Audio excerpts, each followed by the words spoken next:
Hey guys, this is John, and I'm playing Dark Unorthodox in the 15-minute pool on ICC.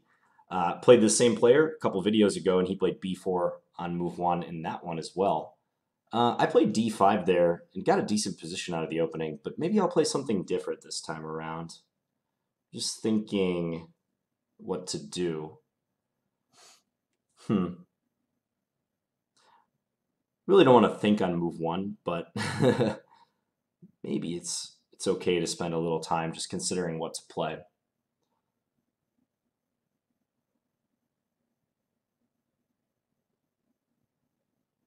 Now, let's play d5 again. I mean, I wasn't unhappy with the position that I got.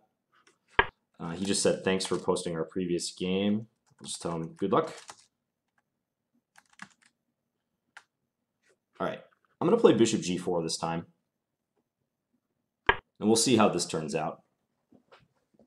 Pinning his pawn. He plays h3, just backing my bishop off. And if knight f3 is played, I might take it. Okay, he plays c4. That's an interesting approach.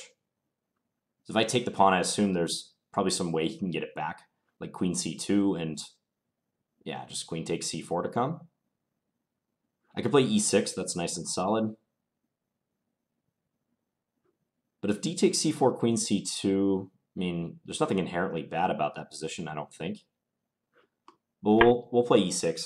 I'm attacking b4, although if queen a4 check is possible, the wisdom of capturing b4 can be debated. He plays queen b3, defending these points. Okay, so far so normal, I think. Let's just play knight f6. He seems to be pretty familiar with this opening. I mean, it makes sense. I mean, players who play this way usually are. Now, if bishop e7, g4, bishop g6, g5, do I fear that whatsoever? Knight h5? I don't think I'm too bothered by it. How about knight bd7 first? Knight bd7, g4, bishop g6, g5. And then if the knight moves, he can take on d5, and I'm kind of blocking myself. I want to go knight bd7 and a5.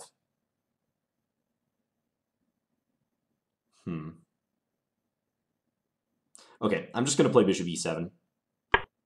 And if g4, g5 happens, we'll get an interesting position with my knight on h5. He'll be taking some risks with his king safety if he does that, pushing a lot of pawns.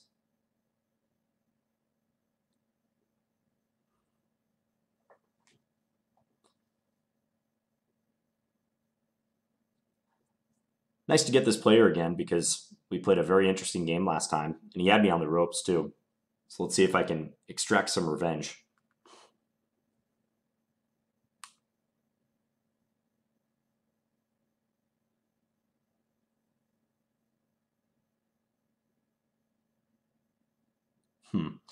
He seems hesitant to move his knight. And that's kind of the effect that bishop g4 on move 2 has, is that white will think twice about moving that knight out, because I might just take it and double his pawns.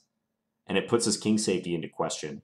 And I have a solid position, so I can play like c6 and knight bd7, play like the usual structure. He plays knight c3. Knight c3. So c6 makes sense just to reinforce the center. There's even dynamic options too.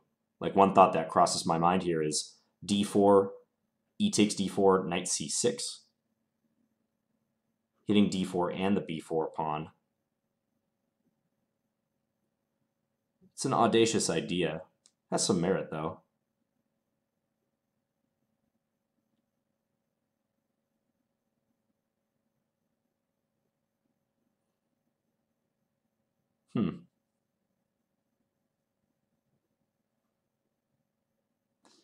I don't want to play d4, e takes d4, queen takes d4, because then I'm walking into discoveries by this knight. But d4, e takes knight c6 is very interesting.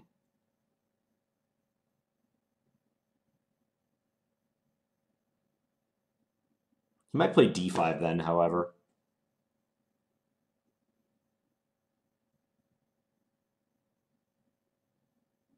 Huh. I could castle here, because I have d5 sufficiently guarded for now. But he might play g4, g5, and try to kick away that knight. So c6 would be the safest move of all in this spot. Taking on c4 doesn't really jive well with my previous play. Okay, let's just do c6. So we have the same pawn structure as we had last time, this triangle formation. Pawns on e6, d5, c6.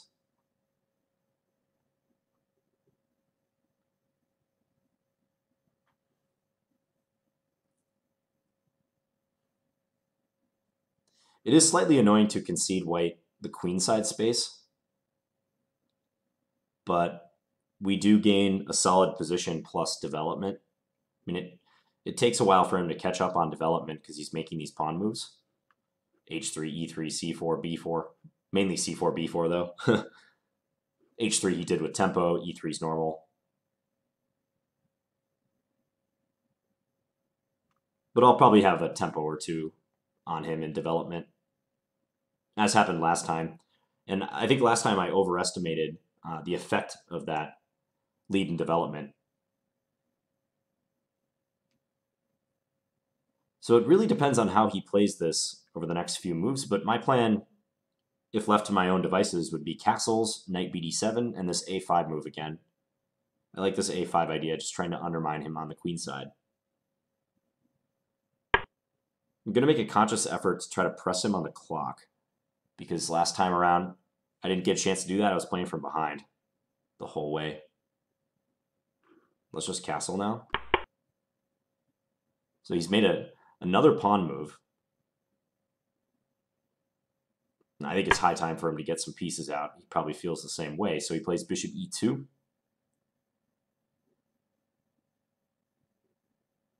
Yeah, so if I take that, helps his development somewhat. I could take on c4, maybe make him take with the queen. Could play bishop g6. Let's say bishop g6, knight f3, knight bd7. Looks like a pretty standard continuation.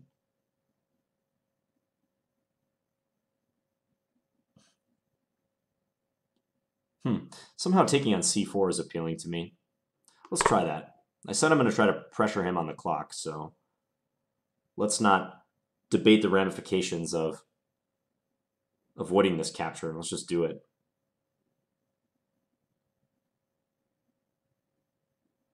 So if queen takes, I can look forward to possibly playing knight bd7 to b6, or knight bd7 and a5. I will have to solve the issue of the h5 bishop after queen takes c4.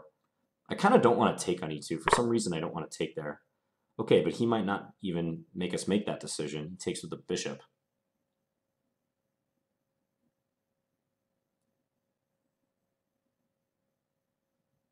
All right, knight bd7. So still, if knight f3, I'll capture that knight. He might play knight ge2 now, though.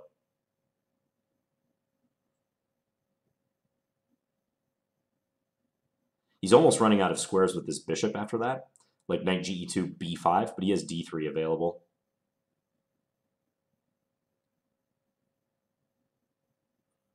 I could try for an e5 pawn break if I want, like knight ge2, e5. Might be premature, though. There's still the a5 idea.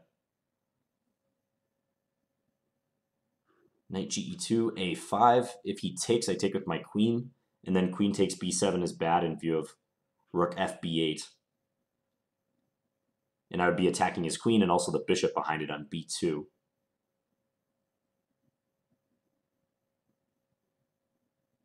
He does have the queen-bishop battery bearing down on e6, so I have to keep in mind that bishop takes e6 is on the table. It's not good for him right now, but like if this bishop on e7 were undefended, maybe he could play bishop takes e6, sacrifice his bishop for 2 pawns, and get at that piece.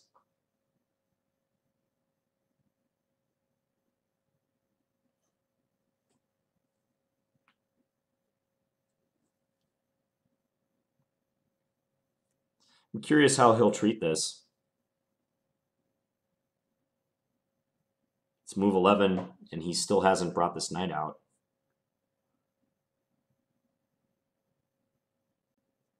I predict knight ge2. In my mind, that's the move that makes the most sense for him here. But he may see it differently. He does play it. Okay. So, as I said, b5, just bishop d3, I don't think is much. His bishop's like undefended there, but I don't have like knight e5 or knight c5. Neither of those moves is working. So there's that a5 move. a5, he can play b5.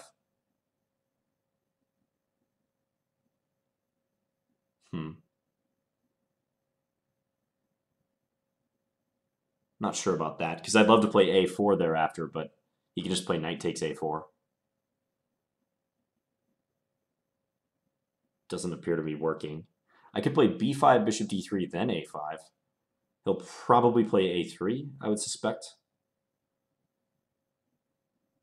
I take b4, he takes. We trade rooks. Have I gained anything? Probably not.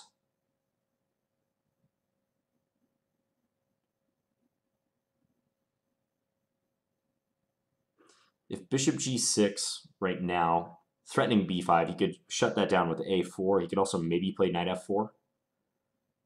So that doesn't really look worth it.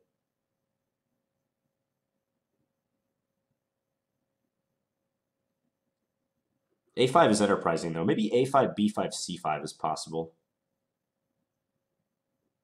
Searching for play that way. All right, let's do it. Take it to him on the queen side. Because otherwise I have a hard time creating pawn action. I mentioned the e5 plan, but I don't know if it's correct to like open his bishop further, attack f7, and try to knock down d4. I think I have a better shot at using my queen side majority, these pawns, and especially get rid of this b pawn. So if b5, I really want to make a4 work, but I don't think it does. b5, a4, knight takes a4, queen's check. He could conceivably put either knight on c3 then. But let's just say knight a to c3. Yeah, there's nothing. So if b5, I'm thinking just c5. Go from there. Then if, let's say, castles, I take on d4. If you were to take with his knight, I have knight c5. That's a convenient square to work with. So I'm going to get some squares too. It's not going to be one-way traffic for him on the queen side after b5. He does have a slight space advantage, but I'm going to get some squares that are left behind.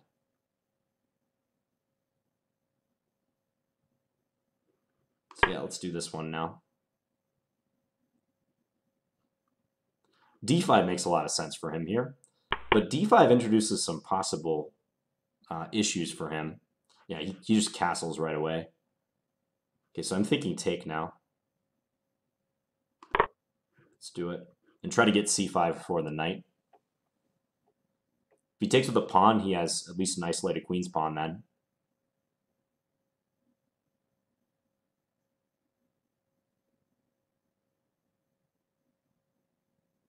Still not ruling out a4 down the line. It's very possible he'll play a4 when he gets a moment, just to stop me from ever playing a4 and solidify his b5 pawn. But for the moment, he can't get that move in.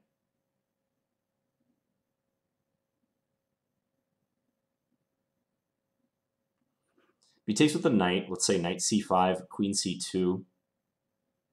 If bishop g6, he can go to e2. So I might not play that move first. I might play like rook c8 first, just to keep my bishop on h5 guarding the e2 square. And the bishop on h5 is useful in stopping a rook from coming to d1 as well. So that seems like a decent plan. My knight coming to c5 also reinforces this weak e6 point.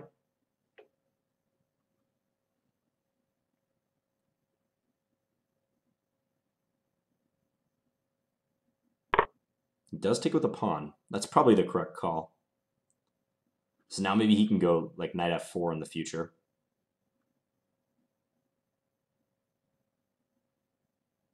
I can play knight b6 right now. Ooh, maybe, yeah, knight b6, bishop d3, a4, and I can get that move in. Okay. Well, that's something. There's also weird stuff like a4, knight takes a4, rook takes a4, queen takes a4, knight b6, queen b3, and then try to eliminate that bishop and win e2, but I don't think it works. All right, so here we go. This is such a nice cozy square for the knight. It can't be harassed, and I'm hitting his bishop. And if that bishop moves back, a4 is the plan. Because if I can jam this a pawn all the way down to a3 even, it's going to be tough for him. We're making some nice progress on the queen side. Because anything I can do to disrupt that a4 plan of his, the better.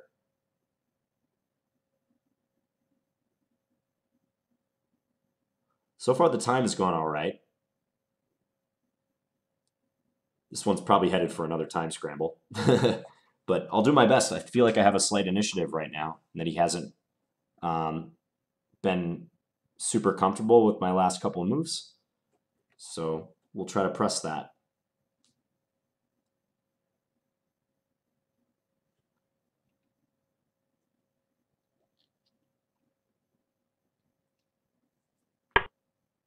He does play a4. Okay, so he's just going to give up his light square bishop,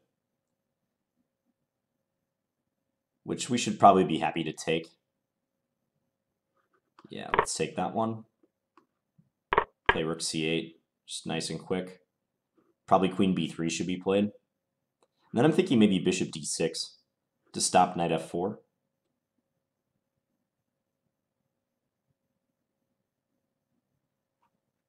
Knight f4 is practically like the only active thing he can do with that knight.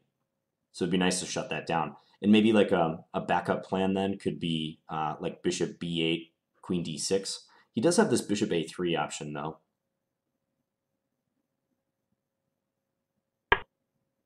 Wonder if there's any merit to playing bishop takes e2, knight takes e2, queen d5, and just playing for an endgame. Normally I wouldn't mind making such a decision, but with the clock situation, I feel like I want to keep it in a middle game. Moreover, I can always do that. Like if bishop d6, bishop a3, and I take, I can always make that call later on.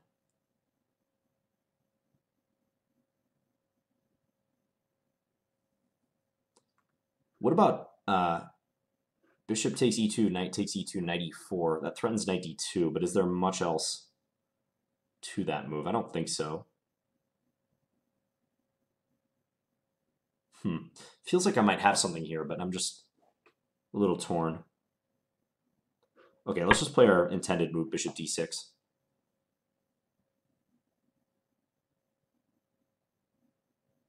He can put a rook on c1, like rook a c1. I think he'll be a little hesitant to play like rook f d1, getting behind the d pawn, again because of our bishop eyeing that square.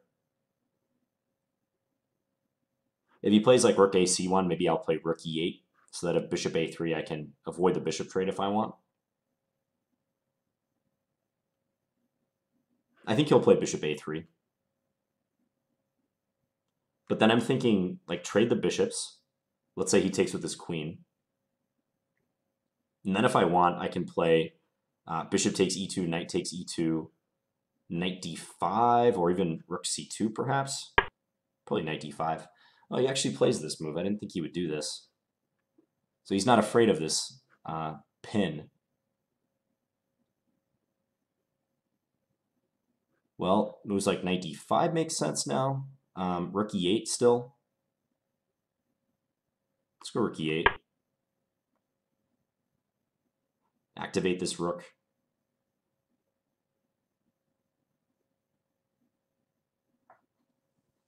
It's a tricky position for him to handle.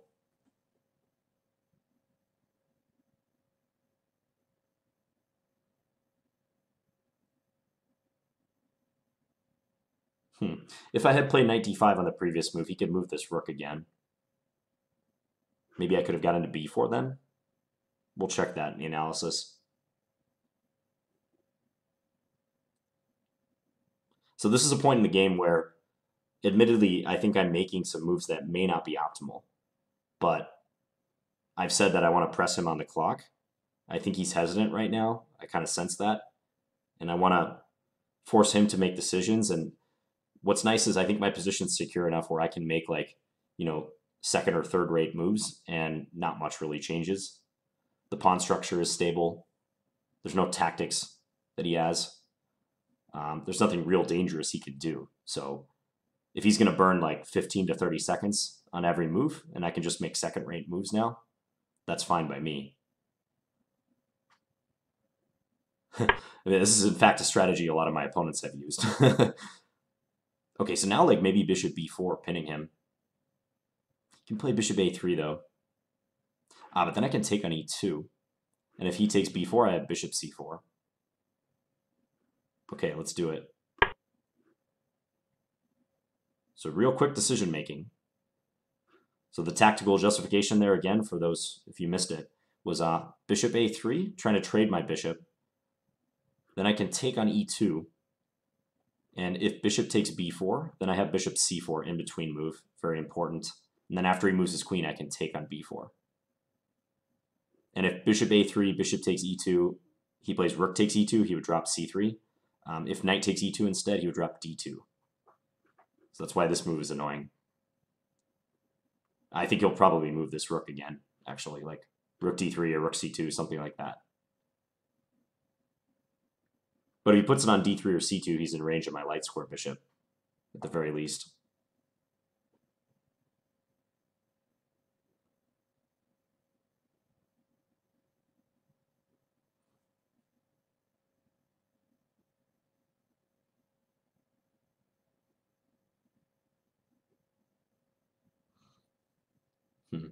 He could play rook c1 if he wants to reinforce this knight, but then he'd have to remain in this pin for another moment, like maybe knight d5 is possible then. Just psychologically, if you're white, you want to get the rook out of the pin ASAP.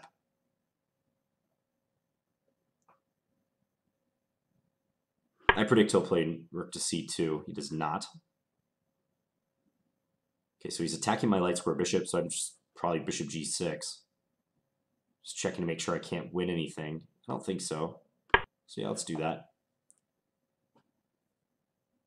Now I see some nice possibilities. So say he plays rook d1 now, rook d to d1.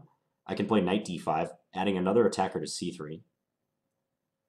If he were to play knight takes d5 then, I have bishop to c2, skewering the queen and the rook. Or forking the queen and the rook. It's another intermezzo tactical idea.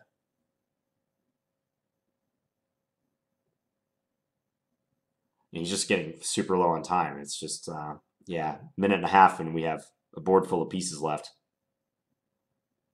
I don't know if he's just being a little more nervous this time around or what, but... Okay, maybe queen c7 now, attacking c3.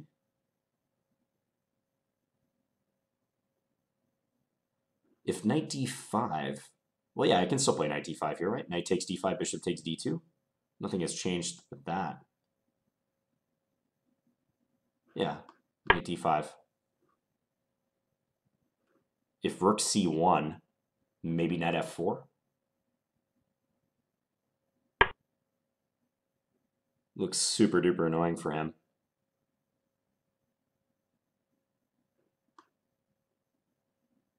I mean, even if I leave my knight on d5, he still can't take it, but knight b6 also makes sense here, trying to get into c4. No, I like knight f4 better, though. It's more threatening. There's more possibilities for my knight. Like, the d3 square is one possibility, but also it eyes e2 and even these g2 and h3 pawns. On b6, it could pretty much only go to c4, so that would be more obvious. Now it's kind of like, how does he deal with knight to d3? He almost has to put the rook back on d1. I could play like queen h4 then, maybe. Or queen c7. Yeah, queen c7 probably.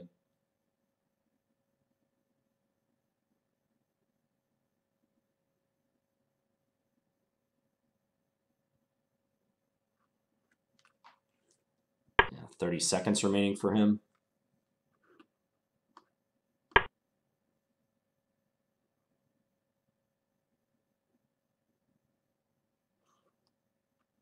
One line I thought about here is he can maybe play d5. And then if bishop takes c3, d6, point being that if my queen moves somewhere like up the file, like queen c4, he has d7. It's a lot to calculate with that little time, though. Yeah, and this is a move that's going to lose material. I get to take his rook on d2 next move.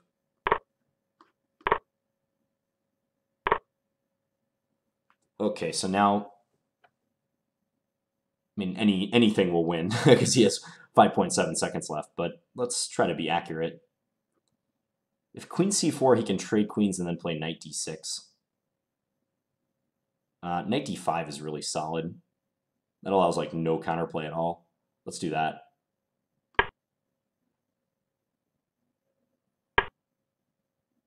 Yeah, I can play b6 now. Just back his knight off. Now we can bring the queen into c4. Okay. Yeah, I mean, clearly he spent way too much time in the middle game, but it wasn't easy. I think after b5, c5, he just didn't quite adjust to the changing circumstances. I can't blame him because looks like black's better here. We'll see with the analysis, but okay, so having a look again, b4, d5, bishop b2. I remember last video I talked about this idea of bishop g4, but this time I put it into practice. H3. It does seem to present white with some unique problems. So like if knight f3 is played, we'll take it. And then if g takes, just e6.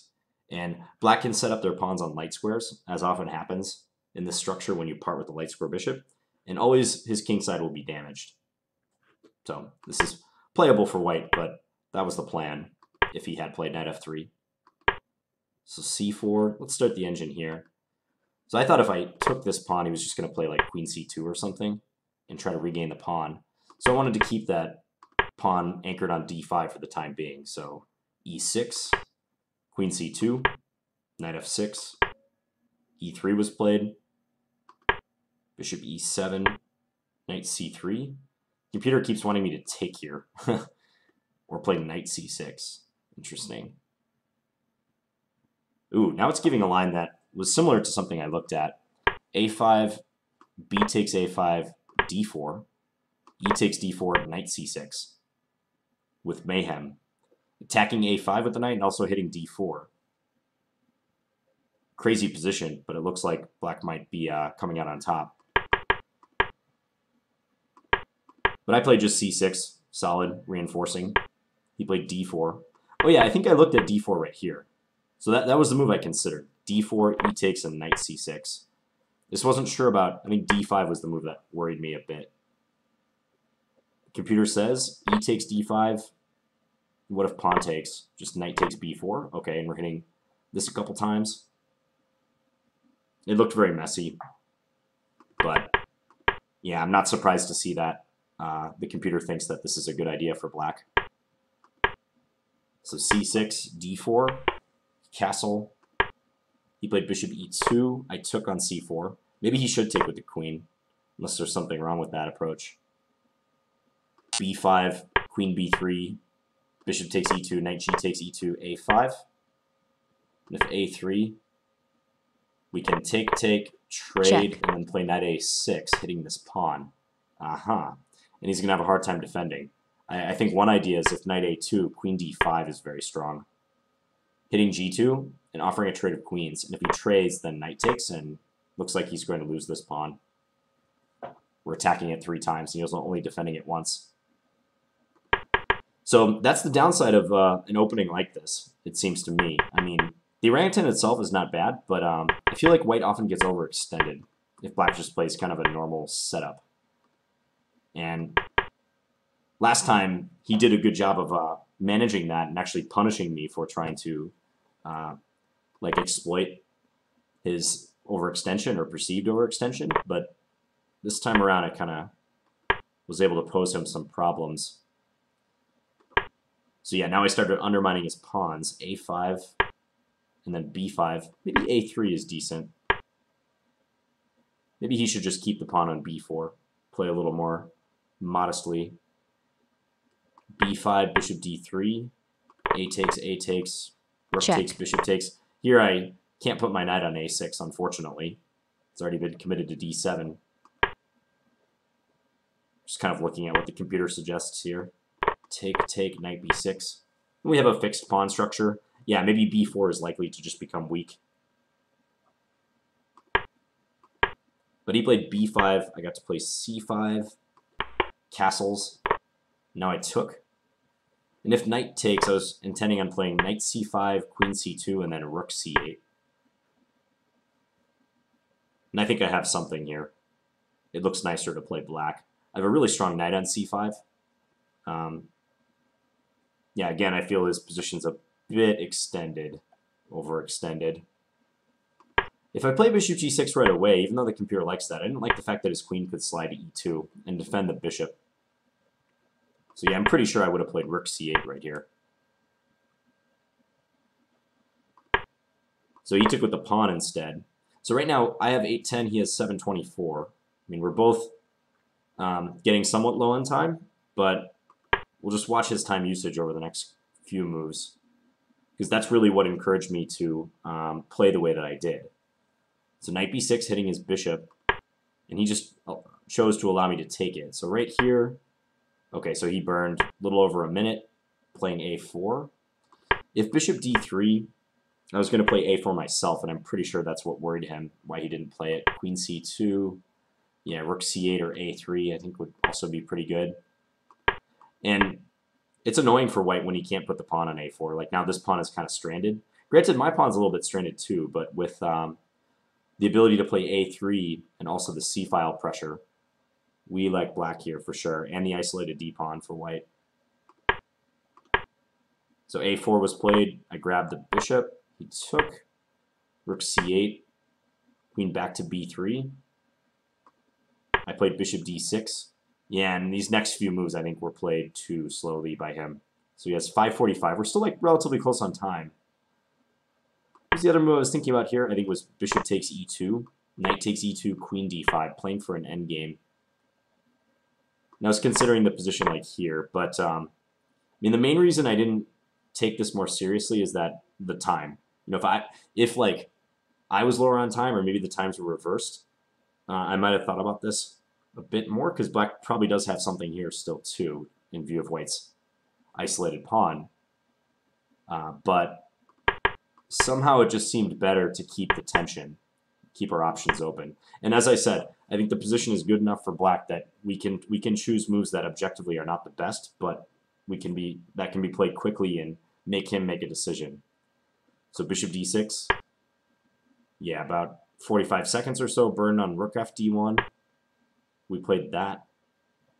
Rook e8, rook d2. How much do you spend on that? Yeah, over a minute, closer to a minute and a half on rook d2.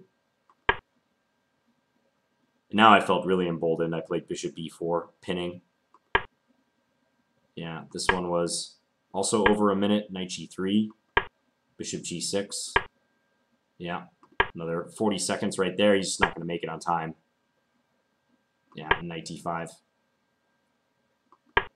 So rook c1, knight f4. And it does look like black's advantage is increasing with every move too. Rook d1. Queen g5 would have been interesting here. That's the computer's top suggestion. So the knight is the only thing preventing mate on g2. So maybe one plan is just h5, h4, very simply. Yeah, that's a cool move.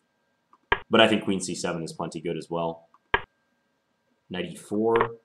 Yeah, and I just took and banked the exchange. And he's losing on time.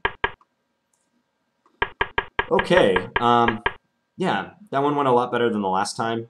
I think probably the critical position was earlier, like right when I played c5. You know, his position might not be bad here, but maybe he should consider, after castles take, like maybe taking with the knight is the better choice, and avoiding the IQP situation. I mean, it's easy to say this in hindsight, but it just seems like he's pretty devoid of counterplay once he takes with the e pawn and creates that IQP. And the importance of a5 and the knight b6 move cannot be overestimated. That's what really allows me to seize the initiative on the queen side. Otherwise, like if this pawn's back on a7, he's more apt to like squeeze us over there. Like he can advance his a pawn, and it's nice to have this a4 shot like hanging over his head. Okay, well, thank you, Dark Unorthodox, for the game. I know you'll probably watch this. And I'll be back tomorrow with another standard game. Thanks for watching, guys. Bye.